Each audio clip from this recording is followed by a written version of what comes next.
Iya, mohon maaf Bu mengganggu waktunya nggih. Assalamualaikum Ibu Ika. Bagaimana kabarnya Bu hari ini? Alhamdulillah baik. Iya, karena kelihatannya wajahnya cerah bagaimana gitu ya Ibu Ika ini. Begini Bu, Ibu Ika ini kan salah satu kepala sekolah yang baru ditempatkan alhamdulillah di SDN Citamping, Kecamatan Mongsari ini. Bu Ika ini yang saya lihat, saya dengar dan sudah saya rasakan, Bu Ika ini adalah seorang yang kepala sekolah yang energik, kemudian mempunyai dedikasi yang tinggi, dan saya juga harus banyak mencontoh dari panjenengan. Begini Bu, selama jenengan jadi kepala sekolah di sini, bagaimana, jelas kan ada banyak kasus yaitu banyak masalah di sekolah ini. Bagaimana Ibu Ika ini mengidentifikasi kasus-kasus tersebut yang merupakan dilema etika atau rujukan moral itu? Saya dalam mengidentifikasi kasus-kasus yang merupakan rujukan moral ataupun dilema etika itu biasanya dengan cara melakukan analisa kasus terlebih dahulu. Jadi, apakah kasus tersebut melibatkan berbagai pihak yang memiliki kepentingan yang sama, menjunjung tinggi satu nilai keadilan tertentu, dan keduanya sama-sama benar, namun saling bertentangan satu dengan yang lain atau dilema etika, atau kasus tersebut memiliki dua kepentingan yang benar ataupun salah. Nah, itu bisa dinamakan dengan rujukan moral. Nah, dari sini dengan adanya analisa kasus seperti itu, saya bisa memetakan mana yang merupakan dilema etika dan mana yang merupakan rujukan moral. Seperti itu. Iya betul. Kemudian Ibu, bagaimana Ibu Ika ini menjalankan pengambilan keputusan dari dua kepentingan yang sama-sama benar dan mempunyai nilai-nilai kebajikan? Bagaimana cara menjalankan Ibu Ika ini? Oke. Saya biasanya akan mengambil keputusan dengan mendasar pada sikap tanggung jawab yang berpihak pada murid dan mendasarkan keputusan pada nilai-nilai kebersihan universal dengan kesadaran diri yang kokoh. Jadi seperti itu biasanya saya lakukan. Iya, saya senang hebat Ibu Ika ini. Makanya saya ingin belajar sama Ibu Ika ini, karena Ibu Ika ini merupakan salah satu kepala sekolah yang saya favoritkan di Kecamatan Mongsari. Meskipun Ibu Ika ini terkesan baru tapi pemikirannya luas, saya suka itu. Kemudian langkah-langkah atau prosedur apa yang jenengan lakukan selama ini itu? Iya, langkah-langkah yang biasa saya lakukan selama ini adalah yang pertama Bu ya, saya harus meminta masukan dari rekan sejawat ataupun senior untuk mempertimbangkan keputusan yang akan saya ambil, karena tanpa masukan dari orang sekitar, kita tidak akan tahu apa yang akan kita lakukan itu salah ataupun benar. Kemudian setelah kita meminta masukan, saya akan melakukan observasi dari kasus tersebut berdasarkan data yang saya punya. Dengan adanya hal itu, saya bisa menarik kesimpulan untuk dapat saya renungkan terlebih dahulu. Kemudian dengan mempertimbangkan semua konsekuensi yang ada, baru saya akan mengambil keputusan dengan tanggung jawab dan kesadaran yang tinggi. Iya, betul sekali. Kemudian hal-hal apa yang jenengan anggap efektif dalam pengambilan keputusan tersebut, Bu? Iya, banyak sebenarnya ya hal-hal yang selama ini saya anggap efektif dalam pengambilan keputusan pada kasus dilema etika adalah salah satunya dasar dan pertimbangan yang kuat. Misalnya masukan dari berbagai sumber, seperti tadi yang sudah saya katakan, masukan dari rekan sejawat ataupun dari lingkungan sekitar, itu bisa menjadi bahan pertimbangan keberpihakan pada murid dan melandaskan nilai-nilai kebijakan universal. Terus kemudian untuk dalam tantangannya apa Bu dalam pengambilan keputusannya itu Bu tantangannya? Tantangannya yaitu terkadang orang yang kita mintai pertimbangan itu biasanya ada sedikit rasa sungkan sehingga tidak ada keterbukaan untuk menceritakan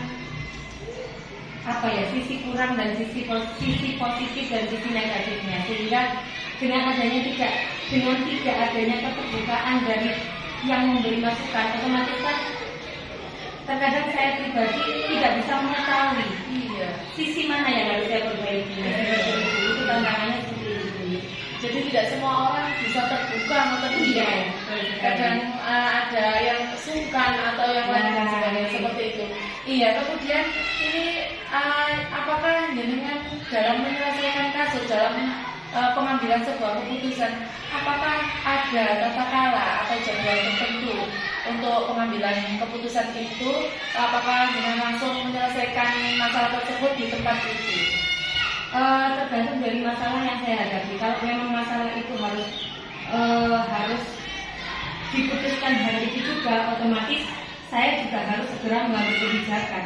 Jadi kalau memang selama masalah itu masih bisa dipending, masih bisa direnungkan, masih bisa dibicarakan dan didiskusikan bersama, ya masalah itu akan dipending. Tapi kalau memang masalah itu urgensi dan harus mengambil keputusan segera, ya harus diputuskan hari itu. Berarti ini tergantung dari masalah berat dan tidaknya. Ya. Kemudian dalam pengambilan sebuah keputusan, adakah seseorang atau faktor-faktor yang selama ini mempermudah atau membantu panjenengan dalam mengambil keputusan tersebut?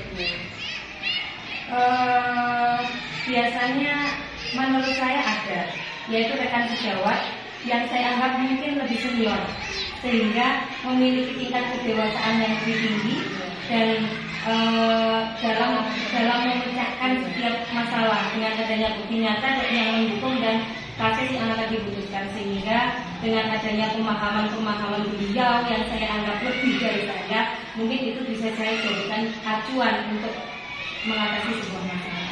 Ya. Penjelasannya sangat mendalam sekali. Saya suka kalau sharing dengan ibu ini, saya selalu suka.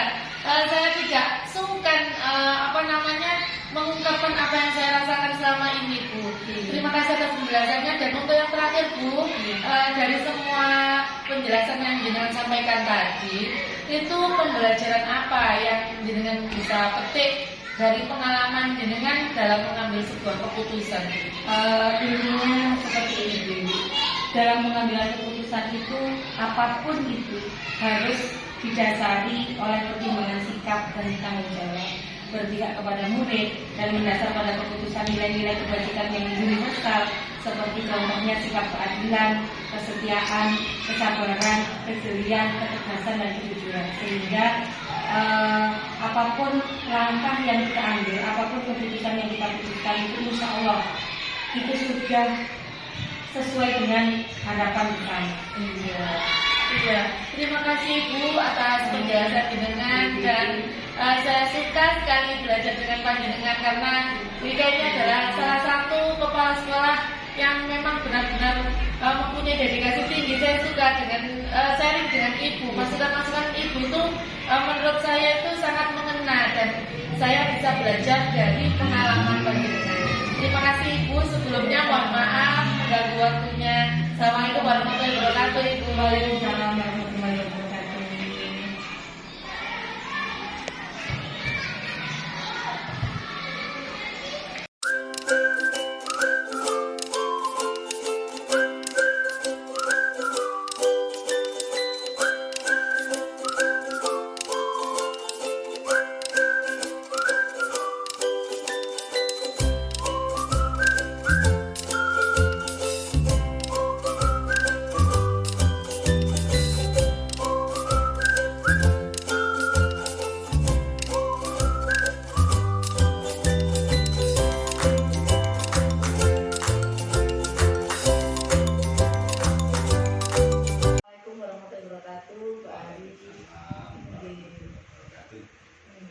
Selamat siang, Pak Hari. Mohon maaf mengganggu waktunya. Pak Hari, apa kabar? Sehat, nggih? Alhamdulillah. Di sini saya ingin belajar sharing dengan Pak Hari karena yang saya dengar dari teman-teman itu Pak Hari ini adalah salah satu kepala sekolah yang energik, bersemangat, berdedikasi tinggi. Nah, di sini saya ingin sharing-sharing dan belajar dengan Pak Hari. Terima kasih. Iya, mohon maaf Pak Hari, di sekolah yang Pak Hari pimpin ini biasanya kan ada banyak masalah ini, Pak. banyak kasus, banyak masalah yang Bapak hadapi. Nah, selama ini bagaimana Bapak dapat mengidentifikasi kasus-kasus yang merupakan dilema etika atau bujukan moral? Bagaimana Pak? Iya, terima kasih Ibu Lili atas supportnya. Saya biasa-biasa saja, sama dengan kepala sekolah, tidak ada kelebihan ini. Iya. Cuma memang kita punya semangat bekerja itu yang harus kita laksanakan sebagai tantangan kita sebagai seorang kepala sekolah. Berkaitan dengan keadaan SDN Kutha Porong, ya memang yang namanya lembaga itu mesti kan ada permasalahan, akan tetapi tetap kita berdoa bersama bahwasanya masalah-masalah itu semoga selalu bisa teratasi dengan baik. Yang tentunya hal itu akan perlu melakukan suatu kerjasama yang baik antara kepala sekolah dan guru. Salah satu masalah yang ada di SDN Kutha Porong adalah untuk anak-anak yang berkebutuhan khusus. Ada, kalau tidak salah itu ada 3 anak yang berkebutuhan khusus di SDN Kutha Porong. Satu itu adalah anak di dalam pengucapan kata-kata itu kurang jelas, dan satu lagi juga demikian. Itu ada anak yang berkebutuhan khusus karena kakinya itu lumpuh sejak bayi. Nah, untuk itu karena SDN Kutha Porong adalah menjadi suatu lembaga milik masyarakat SDN Kutha Porong, maka karena mereka adalah notabene adalah murid SDN Kutha Porong, warga SDN Kutha Porong, maka secara otomatis lembaga SDN Kutha Porong ini harus berkewajiban tetap menerima mereka. Meskipun sebenarnya mereka seharusnya disalurkan ke lembaga atau sekolah luar biasa, tapi karena di wilayah kita sekolah luar biasa itu jauh dari desa Kutha Porong, maka SDN Kutha Porong berkewajiban untuk tetap menerima mereka. Nah, berkaitan dengan hal itu, memang sebenarnya kita harus menjalin suatu kerjasama dengan lembaga-lembaga atau sekolah yang memang menangani masalah bagi anak-anak berkebutuhan khusus. Dan beberapa waktu yang lalu itu memang dikumpulkan oleh Dinas Pendidikan berkaitan dengan anak-anak yang berkebutuhan khusus, dan alhamdulillah ada penjelasan-penjelasan yang diberikan kepada anak-anak. Dan memang untuk SDN Kutha Porong dengan salah satu dari mereka itu adalah karena kakinya itu lumpuh, itu memang seharusnya SDN Kutha Porong itu membangun fasilitas jalan untuk keperluan mereka. Akan tetapi sampai hari ini kami sudah berusaha bekerjasama dengan desa dan untuk memfasilitasi itu berdiri, ya, dan tentunya semoga nanti tetap kami akan menjalin kerjasama dengan sekolah-sekolah luar biasa. Itu dulu. Untuk langkah-langkah atau prosedur yang dengan lakukan selama ini bagaimana Pak untuk menghadapi siswa tersebut?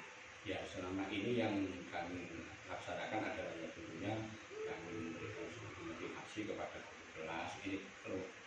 Yang 2 itu kelas 4, yang satunya itu adalah kelas 5. Dan mereka sudah saya motivasi bagaimanapun juga mereka harus memberikan pelayanan terbaik untuk mereka. Mereka tentunya kan tidak bisa disamakan dengan teman-teman yang lain. Dengan yang demikian harus ada perlakuan khusus. Itu. Oh iya. Kemudian hal apa saja yang kita anggap efektif untuk mengambil sebuah keputusan dalam pengambilan keputusan untuk anak yang ABK tadi Pak? Ini kami mencoba menjalin satu kerjasama dengan orang tua tentu. Dari orang tua mereka saya kumpulkan, saya sampaikan dengan kondisi lembaga kita yang memang bukan untuk sekolah mereka sebenarnya, akan tetapi ini karena memang menjadi suatu kewajiban bagi SDN Kutha Porong untuk melayani anak-anak tersebut, maka harus menjadi suatu kerjasama dengan orang tua, dan orang tua harus juga menyadari bahwasanya kalau memang nanti ada pelayanan yang kurang pas dan lain sebagainya yang sesuai dengan kebutuhan mereka juga harus mau bisa menerima. Dan ini juga sudah mencoba menjalin kerjasama dengan kepala desa. Beberapa waktu yang lalu juga sudah kepala desa ke sekolah menyampaikan bahwasanya karena memang di sekolah kita itu ada anak yang berkebutuhan khusus, maka sekali lagi masalah akses jalan itu juga harus segera diutamakan untuk dikerjakan. Iya. Kemudian tantangan dari permasalahan yang Bapak hadapi tadi apa tantangannya Pak? Yang utama tantangannya tentang guru, yang jelas itu guru. Iya. Karena kan guru di kita itu kan untuk guru-guru sekolah umum, Nah ini kan sebenarnya kalau dengan adanya anak kebutuhan khusus itu kan harus guru-guru khusus juga yang paham mengenai bagaimana melayani dan mengajar anak-anak kebutuhan khusus. Jadi utamanya adalah kesulitan di guru. Oh iya. Kemudian dalam hal ini tentang apa tadi kan tantangan Pak. Sekarang apakah ada seseorang atau faktor-faktor tertentu yang membantu Bapak dalam pengambilan kasus dalam hal ABK tadi Pak? Tentunya kami tidak person per person dulu. Kami hanya tetap mengutamakan menerima secara keseluruhan dari guru-guru yang ada di SDN Porong ini, bagaimana sekali lagi memang kita tetap harus dari suatu kerjasama, harus saling bantu membantu, jangan sampai menganggap bahwa oh itu anak kelas 4 berarti tanggung jawabnya anak kelas guru kelas 4, tidak boleh begitu. Tapi tetap kami menyampaikan kepada seluruh guru di SDN Porong ini adalah menjadi tanggung jawab kita bersama. Karena ada kaitannya mungkin pada saat tidak di pelajaran saja, mungkin pada saat mereka bermain di luar. Iya, jawabannya Pak Slamet ini saya suka. Jadi saya itu tidak ragu untuk sharing, untuk belajar lebih banyak dengan Pak Slamet. Saya sangat senang sekali bahwa Pak Slamet ini memotivasi saya untuk terus belajar dan belajar. Iya, sama-sama Bu Wiwi. Memang kita kan perlu sharing itu. Iya, ini Pak mohon maaf untuk yang terakhir nih Pak. Dari yang jenengan sampaikan tadi, saya kan sangat antusias, sangat semangat karena jawabannya Pak Slamet itu sangat mengena sekali bagi saya. Pembelajaran apa yang Pak Slamet ini dapatkan, yang Pak Slamet dapat petik dari pengalaman jenengan dalam pengambilan keputusan tersebut Pak? Terima kasih Bu. Iya, memang di dalam hidup itu kan begitu, apalagi kita mohon maaf dan sebut kepala sekolah yang sebagai koordinator dan teman-teman yang ada di lembaga ini. Yang utama itu kita itu harus menyadari bahwa kita itu adalah sebagai pelayan. Iya. Sehingga kita harus mampu melayani masyarakat, melayani anak-anak. Jangan sampai mengaku aku ini kepala sekolah, oh ini saya guru. Tidak boleh begitu, dalam arti bahwa kita sekali lagi kita akan melayani mereka, sehingga dengan jiwa begitu, jiwa sosial begitu, sehingga kita dalam mengemban tugas itu tidak akan terasa. Iya. Saya sangat senang sekali belajar hari ini Bapak. Terima kasih Bapak atas masukannya. Nanti motivasi saya dengan itu akan saya bawa nanti hingga nanti Pak. Karena saya suka sekali belajar dengan Bapak. Sama, saling mengisi. Masukannya iya, masukannya sangat berkenan sekali. Terima kasih Bapak untuk waktu dan tempatnya. Assalamualaikum warahmatullahi wabarakatuh. Waalaikumsalam warahmatullahi wabarakatuh.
Selamat siang Bu Sus, mohon maaf mengganggu waktunya. Bagaimana kabarnya Bu Sus hari ini, sehat nggih? Sehat. Seperti hari ini juga sehat. Iya, alhamdulillah. Begini Bu Sus, saya kan terinspirasi nih sama Bu Sus. Saya ingin belajar karena yang saya dengar, saya lihat dan juga saya merasakan hari ini Bu Sus. Bu Sus itu salah satu kepala sekolah yang energik dan berdedikasi tinggi menurut saya Bu Sus. Iya, jadi saya ingin belajar banyak ilmu dari Bu Sus ini. Bu Sus, biasanya kan kalau di sekolah yang jenengan pimpin itu banyak berbagai masalah, banyak berbagai kasus, gitu Bu Sus ya.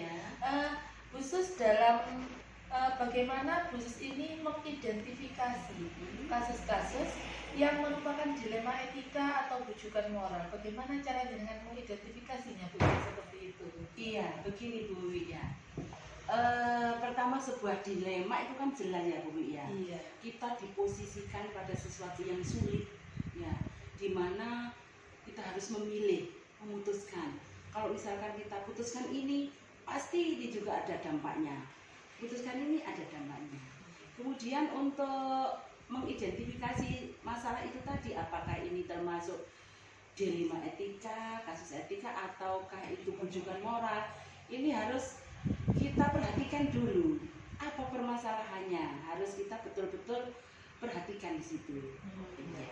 Kemudian ini Bu Sus, bagaimana Bu Sus ini dalam menjalankan pengambilan sebuah keputusan yang untuk kasus-kasus di mana keduanya ini memiliki sebuah kepentingan dan dua-duanya juga yang sama-sama benar dan memiliki nilai-nilai kebajikan.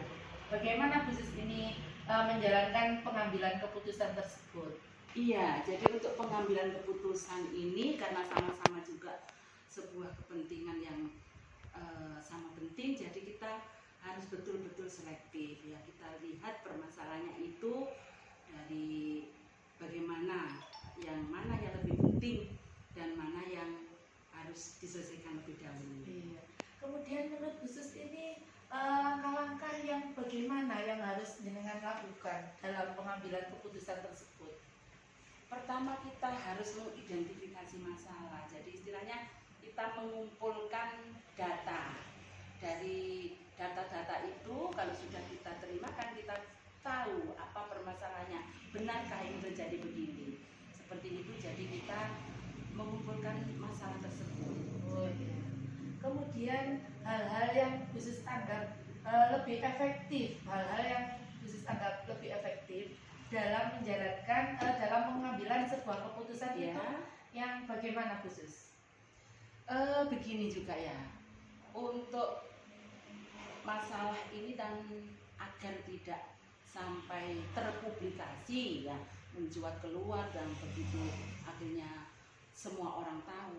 Jadi kita upayakan masalah itu, kita upayakan kita selesaikan di dalam sekolah kita sendiri. Jadi kita secara efektifnya kita berhubungan dengan Bapak Ibu guru ya, yang untuk bagaimana untuk menyelesaikan masalah itu agar selesai di lembaga kita ini tidak sampai terpublikasi. Kalau seperti itu tantangannya kira-kira apa nggih Bu menurut jenengan itu tantangan bagi Bu Sus itu? Iya Bu Wiwi, pasti ada tantangannya ya. Iya. Kita kan tujuannya untuk menyelesaikan masalah itu harus ayo wis dan selesai. Nah kita bersama-sama ya, pihak-pihak yang terkait kita ambil data-datanya, informasinya seperti itu, ayo segera terselesaikan. Tetapi tantangannya itu ada saja Bu Wiwi, ada guru itu yang suka istilahnya apa ya, menutup-nutupi masalah. Jadi anak itu begini tapi dilaporkan seperti ini, jadi seakan-akan itu menutupi masalah. Ada itu tantangannya, sehingga tidak segera kelar dan istilah tidak segera kita selesaikan, tertunda karena itu tadi. Dalam pengambilan sebuah keputusan pada kasus-kasus itu apakah Bu Sus ini mempunyai jadwal tertentu atau tata kala atau jenengan langsung menyelesaikan dalam satu waktu itu Bu? Iya Bu, gini kan, kita tidak membuat jadwal untuk pengambilan keputusan yang kasus-kasus seperti itu, karena kadang itu kasus itu kan datangnya juga tidak terjadwal, kapanpun itu. Nah, sehingga kita pun tidak membuat jadwal untuk penyelesaian masalah kasus itu. Jadi kalau ada sebuah kasus memang kita upayakan kasus itu hari ini harus selesai. Jadi kita upayakan secepatnya kasus ini harus selesai, sehingga kita tidak membuat jadwal seperti itu. Oh iya. Dalam pengambilan sebuah keputusan yang bertanggung jawab, Bu Sus itu adakah seseorang atau faktor-faktor yang membantu untuk menyelesaikan permasalahan tersebut Bu? Iya, itu tadi sudah saya sampaikan. Ada guru yang sifatnya menutup-nutupi masalah, sehingga ini kan menghambat juga. Tetapi di sisi lain ada guru yang membantu saya, Bu Wiwi, istilahnya guru itu senior, memang sudah pemikirannya sudah matang ya, bagaimana untuk segera bisa menyelesaikan sebuah masalah ini. Ini saya terbantu dengan yang seperti itu, Bu Wiwi. Iya, penjelasannya sangat itu sekali membuat saya lebih ingin belajar lagi dengan Bu Susi. Iya, ini untuk ngapunten ya Bu, untuk yang terakhir, apa yang dapat Bu Sus petik, pembelajaran yang dapat Bu Sus petik dalam pengalaman untuk pengambilan keputusan tersebut, Bu? Iya, kalau melihat ceritanya menyelesaikan kasus-kasus seperti itu tadi, kita bisa ambil petik pembelajarannya adalah kejujuran, Bu Wiwi. Nilai kejujuran di situ. Yang tadi saya katakan ada guru yang tidak jujur kan, tadi menutupi sebuah masalah, kan akhirnya menghambat, ya, menghambat kasus tersebut untuk bisa diselesaikan. Jadi itu tadi, ya, nilai kejujuran yang bisa kita. Iya, saya sangat senang belajar dengan Bu Sus karena di sini saya jadi termotivasi untuk terus belajar dengan panjenengan karena saya pikir jenengan itu orangnya yang sangat hebat, sangat energik dan pemikirannya sangat luas. Saya sangat berterima kasih untuk belajar sharing hari ini dengan panjenengan. Terima kasih Bu Sus. Saya akhiri. Wassalamualaikum warahmatullahi wabarakatuh. Waalaikumsalam warahmatullahi wabarakatuh. Terus Bu.